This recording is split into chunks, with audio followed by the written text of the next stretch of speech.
In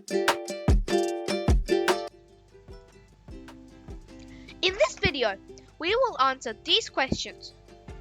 How does a king move in chess? What are the rules of a king in chess? And can a king take a king in chess?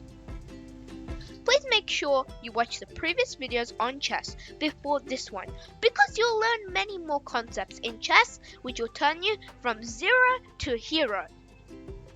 I will leave the link of those chess videos in the description below. Now onto the video. The king is the slowest piece in the game. Let's have a little race. If I put the king on the square E1 and the queen on the square D1, let's see who can get there. Who can get to the squares D8 or E8 first. Now, the queen can get there in one move because she's the queen and she's the most powerful piece in the game. Also, if you had a rook, it could also get there in one move. So, yeah. But for the king is only allowed to move one square at a time. And as you can see, it was very painful and very slow. It would take 1, 2, 3, 4, 5, 6, and we're still not done. 7. The king will always be beaten by any piece, and the queen or the rook will always win, depending on where the square is. But nonetheless, the king is the slowest piece in the game. It would take you 7 moves to get from one side of the board all the way to the other. Now, I'm going to put the king on the square E4 to show where it can go. It can go down, up, left, right, diagonal in every single way possible.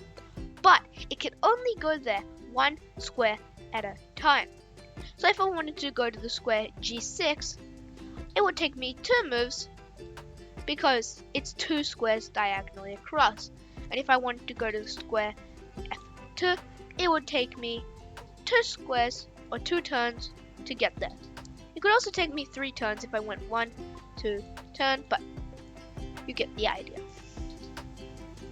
Now, unlike all the other pieces, which means unlike the queen, unlike the rook, unlike the bishop, unlike the knight, and unlike the pawn, the king can never be captured.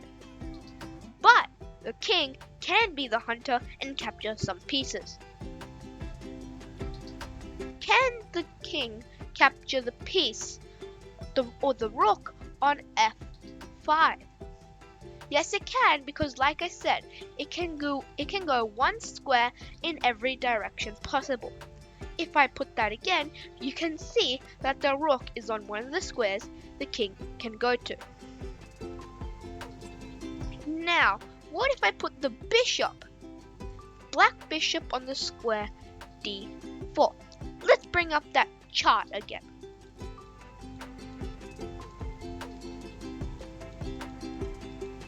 As you can see, the grid is just one square. It's just one square difference between the king and the bishop. Or in other words, the king cannot capture the bishop. Now, if the bishop wasn't thinking straight, or if it was, let's say, having a snooze and it didn't see what was coming, then on the next turn, we can capture the bishop because it is inside this square. But if the bishop did see what was coming, it could just speed away. And if we try to start chasing it again, then the bishop can go all the way to the other side, and it will be a painful process. But now comes another question. Can a king take another king? Well, the answer to that question is no, because kings can never touch. So if I put a king on the square D4, this would not be possible. There is always going to be this one line, diagonal, horizontal, vertical, doesn't matter. There's always going to be one line or one square between two kings. Think of it like a border. It's like the head enemy, a very tactical enemy, piece or person, and invading your territory. You wouldn't want that. So what you're going to do is you're going to prevent that from happening. If I put the king on the square F6, the king can never come to the square E5 or F5 because those squares are in the box or on the square of the king. So if I do that, it would be an illegal move because I can take the king, and that should never be allowed. But the black king can go to the square G5 because there's a one square gap between the white king and the black king. Now if it's white's turn, white cannot go to those two squares that is the border. So the king would have to go to the square F3 or any other square that isn't these two squares. So now that you've learned how to use the king, all you need to do is practice so you can master it. Write down your top learnings in the comment box below. I'll see you in the next lesson. Bye!